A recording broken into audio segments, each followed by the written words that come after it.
Hello दोस्तों, कैसे हैं आप सब लोग। आशा करती हूँ अच्छे होंगे। हमारी आज की कहानी का नाम है उम्मीद। सीमा जी आज सुबह से बड़बड़ाए जा रही थी क्योंकि आज सुबह की चाय उन्हें ही बनानी पड़ गई थी और लगता था कि आज नाश्ता भी सब उनके ही जिम्मे है क्योंकि उनकी बहू रूबी आज सुबह से अपने कमरे से बाहर नहीं निकली थी।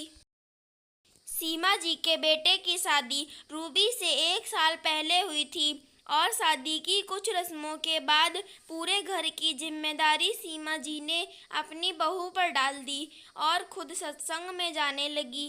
पर आज सुबह जब चाय नहीं मिली तो उनका बड़बड़ाना शुरू हो गया कि महारानी अभी तक नहीं उठी। तब तक उनका बेटा विकास तैयार होकर बाहर निकल आया ऑफिस जाने के लिए। उसने सीमा जी को बताया कि रूबी की तबीयत खराब है। जब मैंने उसे छू के देखा तो उसका शरीर बुखार से तप रहा था, इसलिए मैंने उसे दवाई देकर आराम करने के लिए कहा है।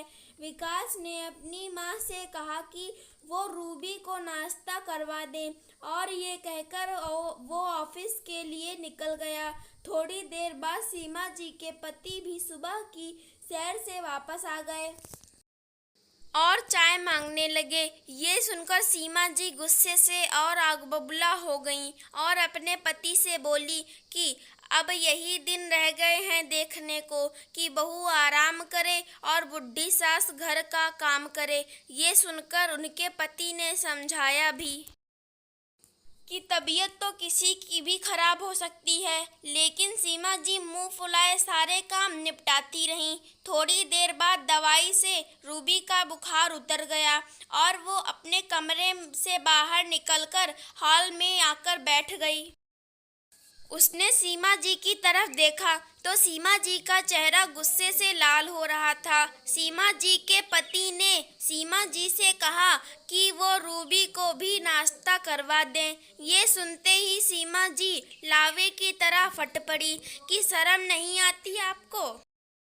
सास को बोल रहे हो कि बहू के लिए चाय बनाएं। यही संस्कार लेके आई है अपने घर से कि खुद सोफे पर राजकुमारी की तरह बैठी रहे और सास हाथ में नाश्ता दे।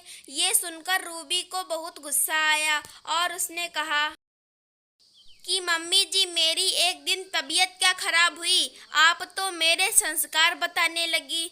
और पिछले 1 साल से जो मैं आपकी सेवा कर रही हूँ उसका क्या, आपको समय पर चाय बनाकर देती हूँ, आपकी पूजा के सारे बर्तन धोकर मंदिर में तैयार रखती हूँ, आपके नाश्ते खाने के साथ साथ आपके कपड़े धोने से लेकर उनको प्रेस तक मैं करती हूँ। सब मैं ही करती हूँ। आपको मुझे एक दिन चाय बनाकर देने में इतनी आफत आ गई। रूबी के मुंह से ये सब सुनकर सीमा जी सन्न रह गईं और उन्हें रूबी से इस जवाब की उम्मीद नहीं थी। रूबी के ससुर मन ही मन मुस्कुराकर अपने कमरे में चले गए। थोड़ी देर बाद दरवाजे की घंटी बजी तो सीमा जी ने दरवाजा खोला।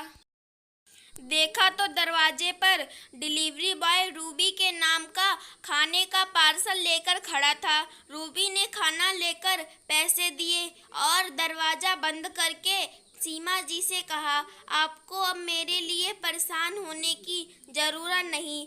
आप अपना पापा जी और इनका खाना 2-4 दिन बना लीजिए।